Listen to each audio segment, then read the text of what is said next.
नमस्कार, कैसे हैं आप सभी लोग। मैं डॉक्टर क्षमा सिंह जीएसएफ महाविद्यालय के यूट्यूब चैनल पर आपका हार्दिक स्वागत करती हूँ।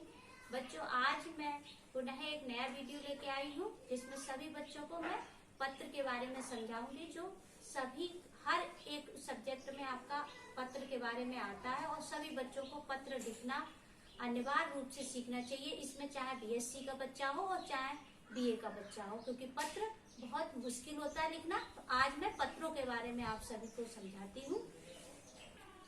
तो बच्चों, अब मैं नया आपको पत्र लेखन पत्र के बारे में समझाऊंगी। तो सबसे पहले हम लोग पॉइंट लेते हैं पत्र लेखन का अर्थ समझ लेते हैं, उसके बाद आगे बढ़ते हैं। पत्र लेखन एक कला है, साथ ही पत्र मनुष्य के विचारों को संप्रेषित करता है। पत्र एक व्यक्ति के विचारों को दूसरे तक पहुंचाता है।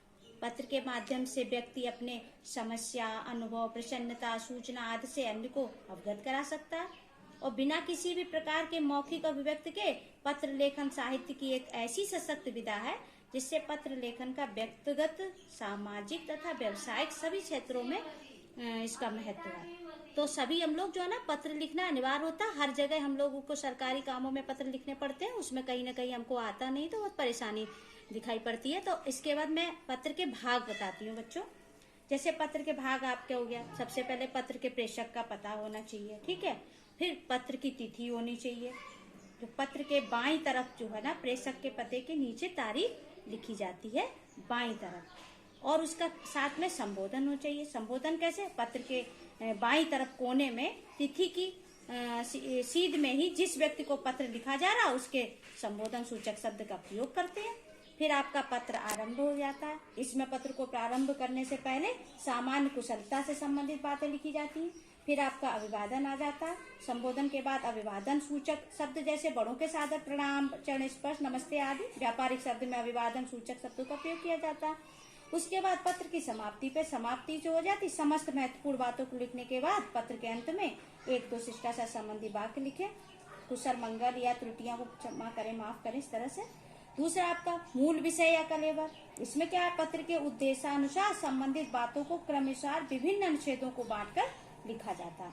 फिर आपके बच्चे आ गए हस्ताक्षर। पत्र लिखने वाला व्यक्ति अपना नाम हस्ताक्षर बाईं कोने पर लिखे।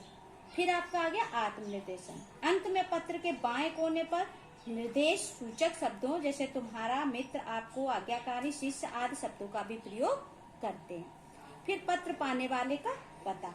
आपका पत्र पाने वाले का पता निर्धारित स्थान पर पत्र पाने वाले का पता लिखा जाता है। उसके बाद बच्चों हम आ जाते हैं पत्र लेखन के उद्देश्य पर।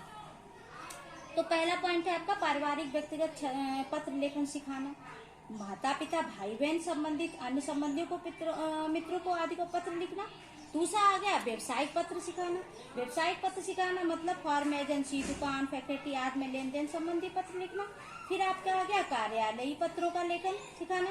पत्रकारों को, शिक्षकों को, प्रबंधकों को, विभिन्न अधिकारियों को प्रार्थना पत्र लिखना। फिर आपका उद्देश्य में सरल एवं संक्षिप्त भाषा में पत्र लेखन सिखाना। तो पत्र लेखन शिक्षक के बालकों को सरल, स्पष्ट, संक्षिप्त रूप से सिस्टम को शिष्ट भाषा में पत्र लिखना और सिखाना। फिर बच्चों पत्र के महत्व आ गया। पत्र से महत्व क्या है? पत्र का महत्व यही है कि पत्र विचारों की प्रस्तुत स्वाभाविक रूप से करने में सहायक है।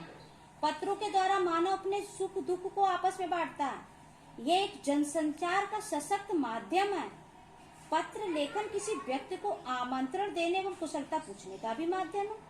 पत्र लेखन भाषाई कौशल के विकास हेतु नितांत आवश्यक है। तो इस तरीके से पत्र आपकी क्या हुआ, पत्र का महत्व हुआ, उद्देश्य हुआ और आपका अर्थ हुआ। तो अगली वीडियो में अगले पत्र के उदाहरण के सहित फिर उपस्थित हूँ।